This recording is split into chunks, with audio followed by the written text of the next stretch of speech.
de ministério, uma igreja que Deus me deu o privilégio de pastorear, e nós temos vivido um tempo muito bom, e quero desde já mandar um abraço aqui também da nossa igreja para a igreja de Congonhas. Está aqui comigo a Priscila, minha esposa, vou pedir para poder ficar de pé.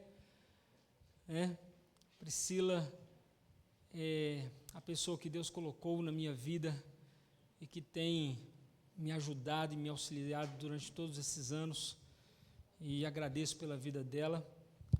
E também quero deixar aqui um abraço da minha família. Eu tenho 3 filhos, 2 filhos de 17, nós somos agraciados com gêmeos, então temos 2 filhos de 17 e uma filha de 11. A foto está ali. Então, do lado de cá, primeiro aqui é o Gustavo, depois ali é o Leonardo, depois ali a Isabela, certo? Eles estão no último ano agora do Colégio Batista, já pensando aí no futuro, o que eles vão fazer. E também, queridos, eu trouxe aqui 2 publicações, e se você tiver o desejo de adquirir depois, você pode procurar a Priscila. A primeira publicação que eu queria apresentar aqui é o livro Acredite, Deus Quer Transformar a Sua Vida. A gente fez o lançamento desse livro no ano passado.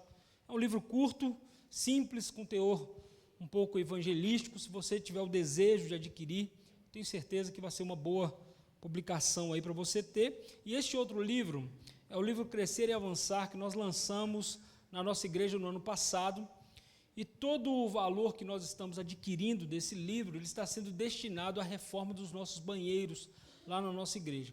Então, se você também tiver o desejo, é um livro devocional, são 42 devocionais. Então, se você também tiver o desejo, só procurar a irmã Priscila, que ela vai então dar para você todas as orientações. Amém? Queridos, eu quero refletir um pouquinho com os irmãos sobre o texto de João 3, no versículo 16. Eu escolhi esse texto por um motivo muito especial.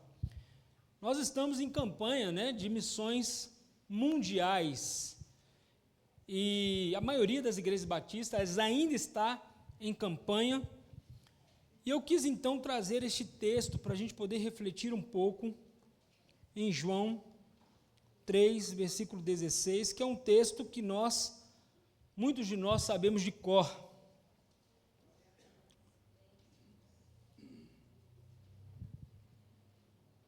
E eu queria que nós lêssemos então, mesmo que sejam em versões diferentes, não sei se estará projetado, mas vamos ler juntos?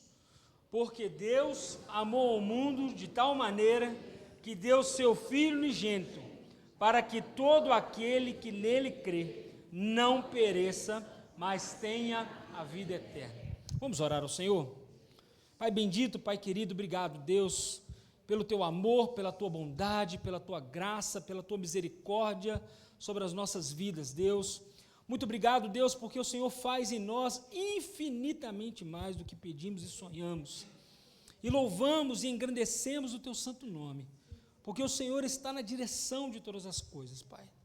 Neste tempo, Pai, nesse breve momento que nós tiramos para olhar para a tua palavra, pedimos que o teu Santo Espírito ilumine, Deus, os nossos olhos, ilumine, Deus, os nossos corações, para que possamos entender a tua palavra, Deus, absorver aquilo que o Senhor quer nos ensinar, para que possamos, Deus, praticar tudo aquilo que o Senhor tem designado para nós. Mais uma vez, nós te louvamos, nós bendizemos e glorificamos o teu santo nome, em nome de Jesus. Amém. Amém? Pode se assentar. Esse texto, querido, é um texto muito conhecido, nós já ouvimos muitas pregações acerca desse texto, os irmãos já devem ter ouvido muitas pregações sobre esse texto, mas eu queria olhar esse texto hoje com uma perspectiva um pouquinho diferente, uma perspectiva de um convite para nós, quando nós olhamos para João 3,16. Uma perspectiva que, quando muitas vezes nós lemos, e eu penso que nós devemos ler a palavra de Deus constantemente, penso que nós devemos ter a nossa leitura diária, penso que nós devemos sim ler a Bíblia e entrar numa campanha de ler a Bíblia durante o ano, mas por vezes nós precisamos ler alguns textos e meditar neste texto. Ler muitas vezes um único versículo e ficar meditando nesse versículo durante um dia inteiro. Ou às vezes ler uma parte de um versículo.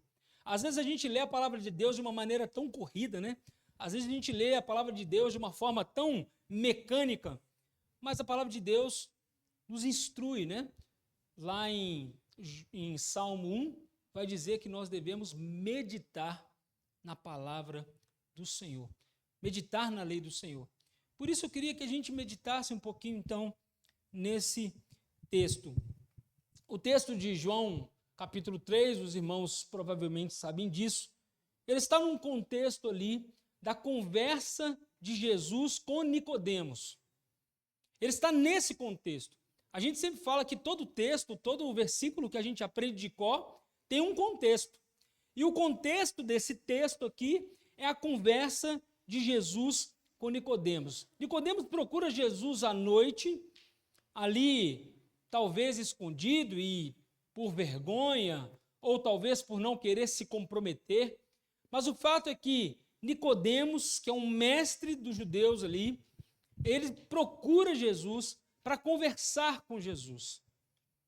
E nós sabemos muito pouco sobre Nicodemos. O que a gente sabe, como a palavra de Deus vai nos dizer, é que Nicodemos era mestre em Israel. E toda essa narrativa, toda essa conversa, ela vai desembocar nesse versículo que nós acabamos de ler. Porque Deus amou o mundo de tal maneira que deu seu Filho unigênito para que todo aquele que nele crê não pereça, mas tenha a vida eterna. E ele continua ali no versículo 17, versículo 18, versículo 19, completando então tudo que está sendo ensinado ali para Nicodemos naquele momento. E eu queria, como eu disse para os irmãos, pensar numa nova perspectiva e pensar nesse versículo como um convite para nós. O primeiro convite, esse texto nos convida a conhecer o amor do Pai.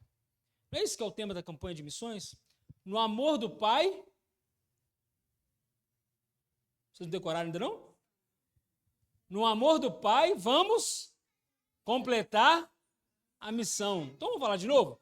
No amor do Pai, vamos completar a missão. Esse texto, então, é um texto que nos convida a conhecer o amor do Pai. Ele vai dizer, porque Deus amou o mundo. Querido, muitas vezes nós não temos dimensão do que significa este amor de Deus. O amor de Deus que compreende muito mais além do que nós imaginamos. O amor de Deus é um amor que é incondicional. O amor de Deus não é um amor como o nosso amor. Queridos, nós amamos uma coisa agora pela manhã e daqui a pouquinho a gente esqueceu já. Nós dissemos que a gente, inclusive, no português, quando a gente fala de amor, a gente pode falar um monte de coisa, né? Você pode falar, eu amo a minha esposa. Mas ao mesmo tempo, a mesma palavra você fala, eu amo pizza. A mesma palavra você fala, eu amo peixe. Você ama tanto peixe que você joga um anzol, prende ele aqui assim, ó, de tanto que você ama o peixe. Olha que loucura, né? Aí você frita, você mata o peixe, frita ele, você fala, eu amo peixe. O amor de Deus é o amor que a gente vai conhecer como amor ágape. E que amor é esse? É um amor sacrificial. É um amor incondicional. E quando nós olhamos para a palavra de Deus vai nos dar um pouco desse vislumbre do que é o amor de Deus. Nós vamos passear aqui por alguns textos e eu peço aos irmãos que abram a Bíblia para que a gente possa, então, discorrer sobre esses textos, mas deixe aí seu dedo marcado em João 3, que nós vamos voltar lá. Mas o primeiro texto que eu queria conversar com você é 1 de João, capítulo 4, versículo 7. 1 de João, capítulo 4, versículo 7.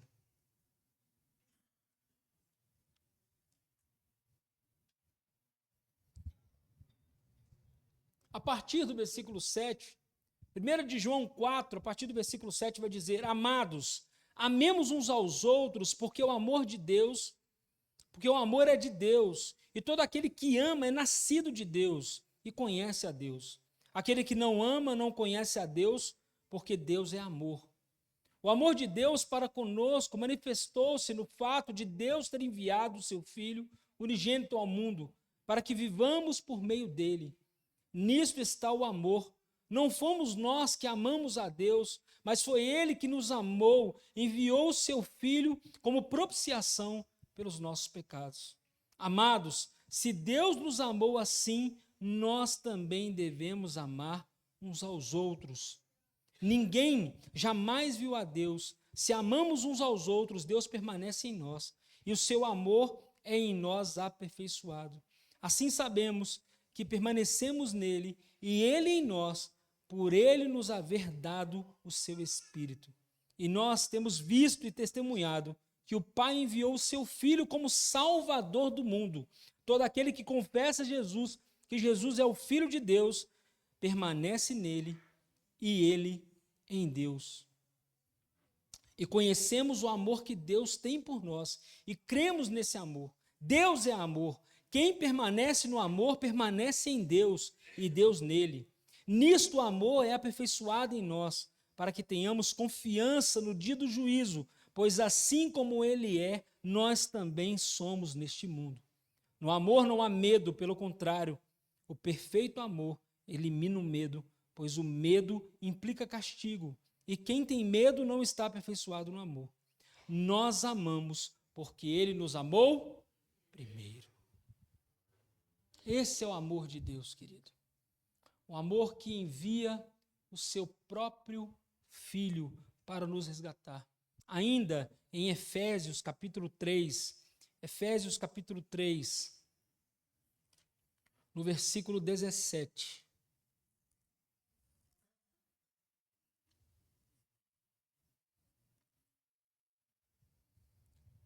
Efésios 3, a partir do verso 17, vai dizer: e que Cristo habite pela fé em vosso coração, a fim de que, arraigados e fundamentados em amor, vos seja possível, preste atenção nesse detalhe do versículo 18, vos seja possível compreender, juntamente com todos os santos, a largura, o comprimento, a altura e a profundidade desse amor, e assim conhecer esse amor de Cristo, que excede todo entendimento, para que sejais preenchidos até a plenitude de Deus. Amém?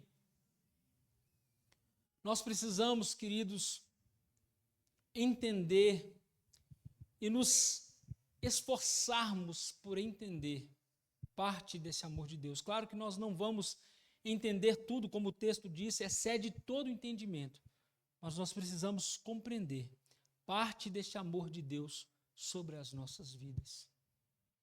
O segundo convite que esse texto nos faz é crer no Senhor Jesus. Crer no Senhor Jesus. Versículo 16, então, João 3,16 vai dizer: para que todo aquele que nele crer. O que é crer? Às vezes, queridos, a gente fala assim, não, vamos crer em Jesus. E a gente confunde a palavra crer com acreditar. Mas crer, quando a gente olha para a palavra de Deus, crer é muito mais do que simplesmente acreditar que Jesus veio ao mundo e morreu por nós. É muito mais do que acreditar em Jesus histórico, que você olha lá nos livros, está escrito lá. É muito mais do que uma vida religiosa de domingo após domingo. Crer em Jesus é algo muito profundo e que por vezes nós não nos atentamos para isso. Querido, crer, a palavra crer, quando nós estudamos essa palavra a fundo, primeiramente a palavra crer significa depositar confiança. Então, crer em Jesus não é simplesmente eu acredito e pronto. Não, crer em Jesus significa depositar confiança nele. Depositar a sua confiança. Segundo, crer significa ter convicção da verdade. Ter convicção da verdade. Crer ainda, queridos, significa crer na fidelidade de Deus. Nós aprendemos, nós sabemos que Deus é fiel. Mas muitas vezes, querido, nós não cremos nessa fidelidade de Deus. E muitas vezes, querido, nós não cremos em Jesus como nós deveríamos crer em Jesus. Nós vivemos uma vida, muitas vezes, alienados. E nós temos falado lá na igreja que nós temos uma mania, né, vou usar esse termo, mas é só um termo. Nós temos a mania, às vezes, de amaldiçoar a segunda-feira. Como assim? Quando a gente fala assim, amanhã é segunda, amanhã eu vou trabalhar, amanhã eu tenho que ir para a escola, amanhã é segunda-feira, misericórdia. Não, querido, a segunda-feira é um privilégio que você tem de trabalhar, um privilégio que você tem de estudar, privilégio. E é o privilégio de você demonstrar o quanto você crê em Jesus, através dessa convicção que você tem na sua vida. Porque aqui, queridos, é um momento onde nós estamos reunidos como igreja, isso é maravilhoso, mas o momento mesmo de sermos discípulos de Jesus é a partir da segunda-feira. Não que aqui a gente não vai ser discípulo, nós servimos uns aos outros, mas na segunda-feira, quando nós não estamos reunidos, quando você está na sua casa, é o grande privilégio que você tem de viver a sua nova vida em Cristo. O segundo convite para nós, então, é o convite de crer em Jesus. E talvez algumas pessoas vão dizer, como nós devemos crer? Como nós devemos crer? Nós devemos crer, queridos, de todo o coração. Atos capítulo 8, abre aí a sua Bíblia. Atos capítulo 8. É um texto também que você conhece.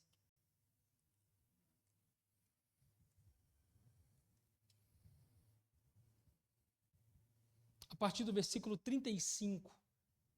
Atos capítulo 8. A partir do verso 35.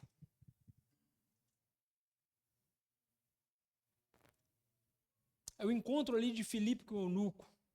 Ele vai dizer assim: então Filipe passou a lhe falar, e começando por essa passagem da Escritura, anunciou-lhe o Evangelho de Jesus.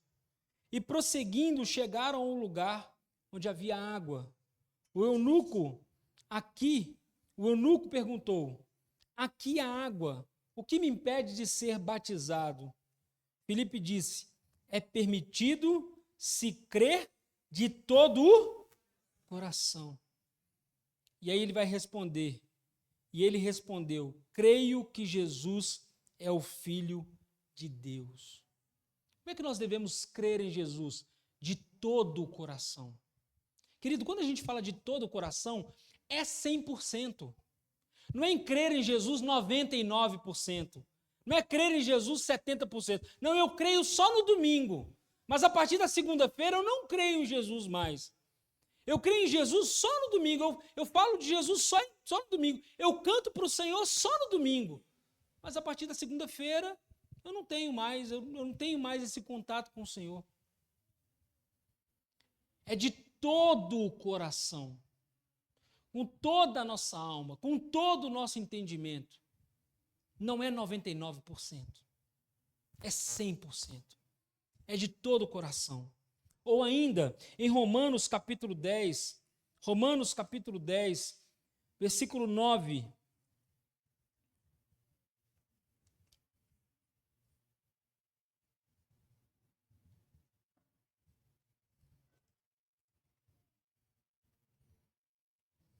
Romanos, capítulo 10, a partir do verso 9. Vai dizer assim: porque se com a sua boca confessares Jesus como Senhor, e em teu coração creres que Deus o ressuscitou dentre os mortos, serás salvo.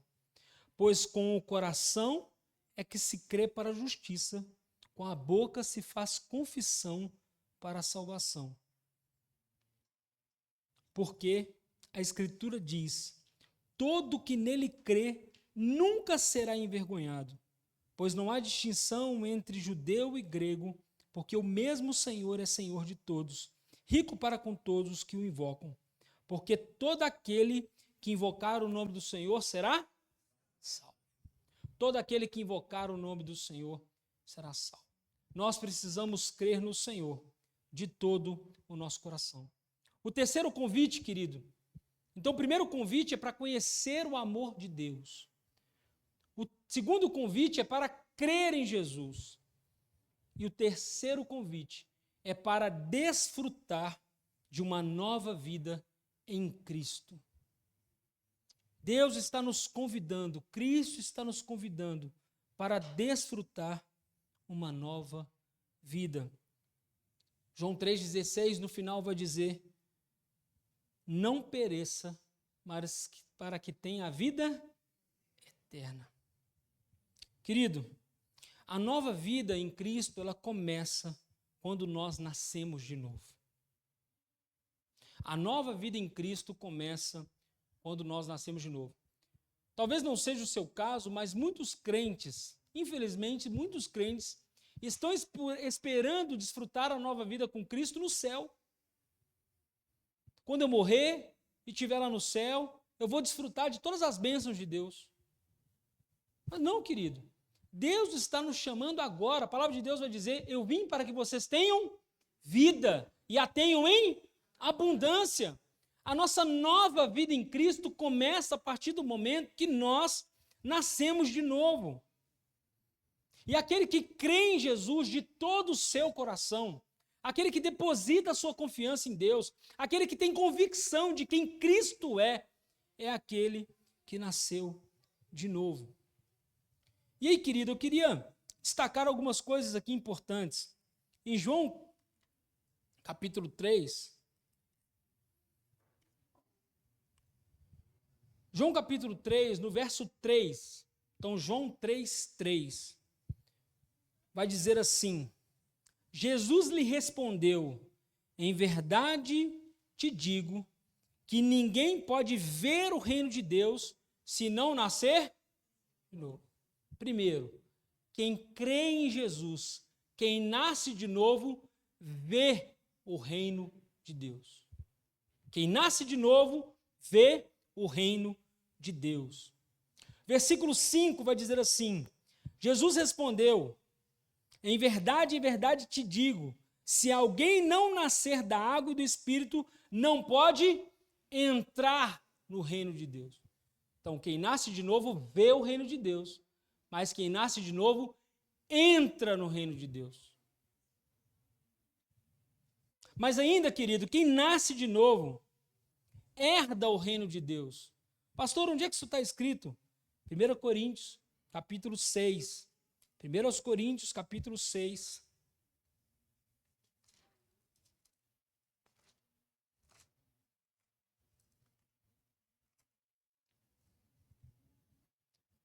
Coríntios, capítulo 6, a partir do verso 9.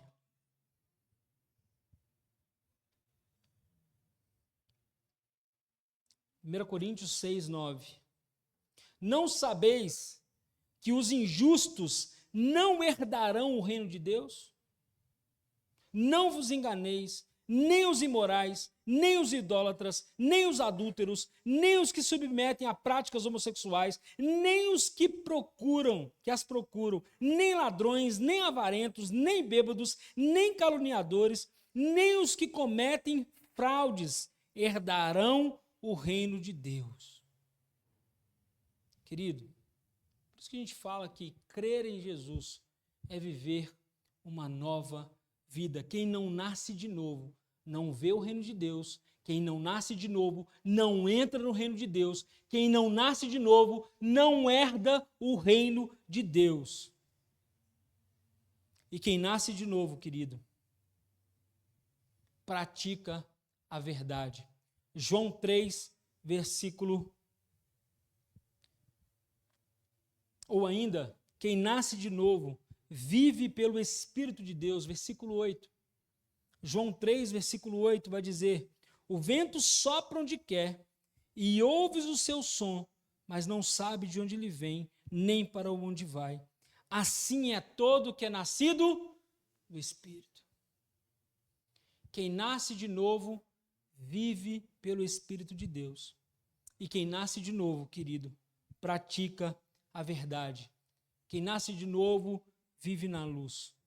João 3, versículo 20 e versículo 21 vai dizer: porque todo aquele que pratica o mal odeia a luz e não vem para a luz, para que as suas obras não sejam expostas.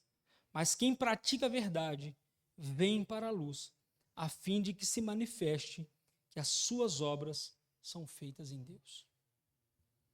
Querido, para desfrutar da nova vida em Cristo, é preciso nascer de novo. Desculpe dizer isso para você, e talvez você não concorde com a minha fala. Eu tenho pregado em muitos lugares e tenho dito isso. Infelizmente, nós temos muitas pessoas que frequentam a igreja durante 10 anos, 15 anos, 20 anos, 30 anos, 40 anos, mas que não nasceram de novo. Não se tornaram discípulos de Jesus. Não nasceram de novo. Pastor, por que você diz isso? Porque as práticas continuam as mesmas. A pessoa continua fofoqueira. A pessoa continua corrupta. Continua viciada. Não tem uma nova vida em Cristo. E eu não estou dizendo que não existe uma transformação e uma santificação. Existe. E é verdade que o Espírito Santo vai trabalhando em nós. E é verdade que essa nova vida em Cristo ela vai surgindo paulatinamente. Isso é verdade, queridos. Mas muitas vezes, pessoas estão no ambiente religioso, mas não nasceram de novo. E se não nasceu de novo, não vê o reino de Deus, não entra no reino de Deus, não vive pelo Espírito de Deus, não vive a nova vida em Cristo e não vai herdar o reino de Deus. Por isso, querido, nunca é tarde para chegar no seu quarto, fechar a porta e buscar ao seu Deus em secreto, que vai ver você e se arrepender para que você tenha uma nova vida. Pastor, não é o meu caso. Não tem problema.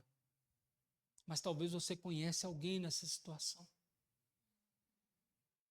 Eu costumo dizer, quem que é a primeira pessoa que você tem que ganhar para Jesus? Você sabe me dizer qual que é a primeira pessoa que você tem que ganhar para Jesus? Quem? Você mesmo. Isso aí. A primeira pessoa que você tem que ganhar para Jesus é você. E depois que você ganhou você, você vai então para o seu cônjuge, para os seus filhos.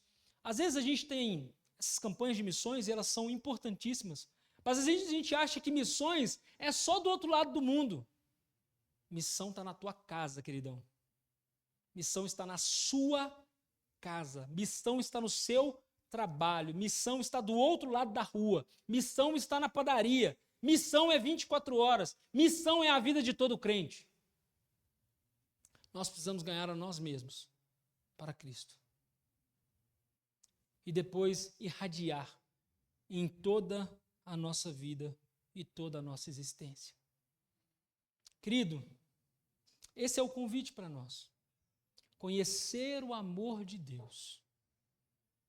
Crer em Jesus e desfrutar de uma nova vida com Cristo. Queridos, que no amor do Pai nós possamos completar a missão pregando o verdadeiro evangelho. Pastor, qual que é o verdadeiro evangelho? O verdadeiro evangelho é arrependimento. O verdadeiro evangelho é um evangelho de arrependimento. Não tem outro caminho. Tem que se arrepender.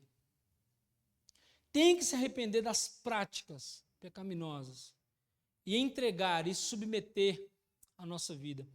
Quando nós estávamos aqui na Escola Bíblica Dominical, a propósito, muito boa, parabéns quem preparou.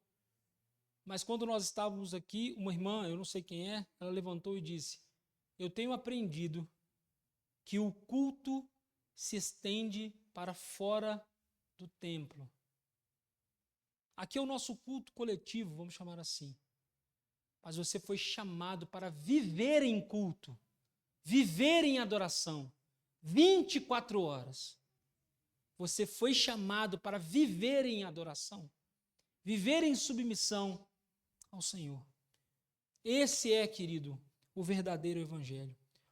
Um evangelho que transforma, um evangelho que purifica e o evangelho que traz nova vida.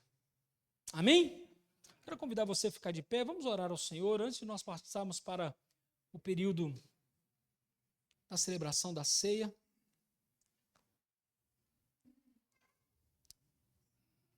Como eu já disse, querido, nunca é tarde. Nunca é tarde para colocar a sua vida diante do Senhor. Talvez, querido, você tenha vivido distante do Evangelho.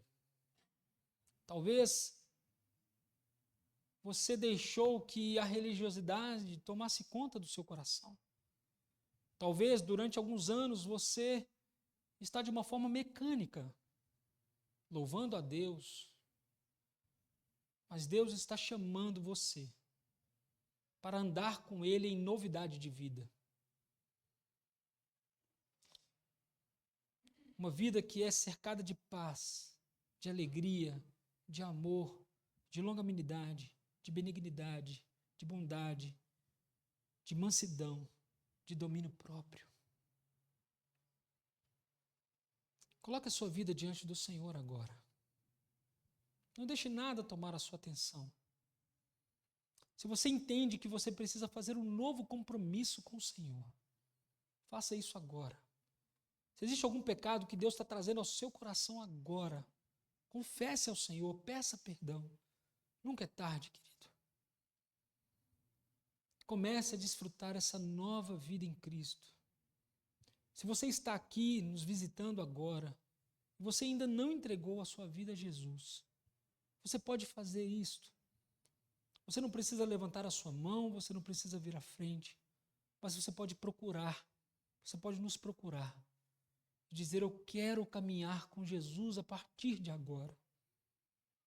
Não tenha vergonha, querido, mesmo que você tenha muito tempo de igreja, não tenha vergonha de você confessar isso ao Senhor e dizer: Deus, eu quero caminhar com o Senhor agora. Pai Santo, Pai bendito, muito obrigado, Deus, pela Tua palavra. Palavra que é rica, palavra que é eficaz, palavra que sempre fala ao nosso coração, Deus. Pai Santo, nós queremos, Pai, a cada dia, conhecer cada vez mais o Senhor e viver em intimidade com o Senhor. Pai Santo, nós queremos caminhar na Tua direção, Deus. Nós queremos ver o Teu reino, nós queremos entrar no Teu reino, Deus. Nós queremos cada dia mais, Deus, sentir a Tua presença nas nossas vidas. Pai Santo, nós, mais uma vez, reforçamos, Deus, o nosso comprometimento em Ti. E nós, mais uma vez, Deus, declaramos que não há outro caminho que não seja o Senhor.